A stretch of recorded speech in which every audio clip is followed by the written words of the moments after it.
না, মানে তেমন কিছু না। বলছিলাম কি যে, আমি কি এত ঘামি নাকি আমার মতন তোমরাও এত ঘামো বলো তো? এ জ্বালা কি যে জ্বালা রে ভাই!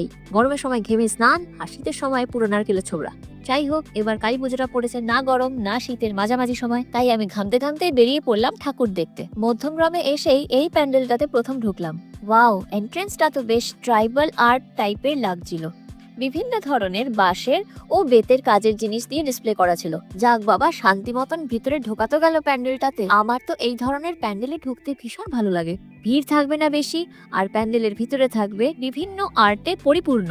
আর বাঁশিওয়ালা দাদারাও বেশি জোরে জোরে বাজাচ্ছিল না বাঁশি, আস্তে আস্তে বাজাচ্ছিল। এই দেখো উপরের ডেকোরেশনটাকে দেখে লাগছে আমি তো পুরো উইন্ডোরা প্ল্যানেটে চলে এসেছি অবতারের। সত্যি বলছি, ওয়ালে এই ধরনের আর্টগুলো কিন্তু আমার পুরো মন কেড়ে নিয়েছে। আর মায়ের মূর্তিটা ছিল অসাধারণ। এখানে তো মা কালীর 3টে রূপকেই দেখা যাচ্ছে, রক্ষাকালী, শ্যামাকালী আর মা তারা। ভিডিওটা ভালো লাগলে একটা লাইক করে দিও।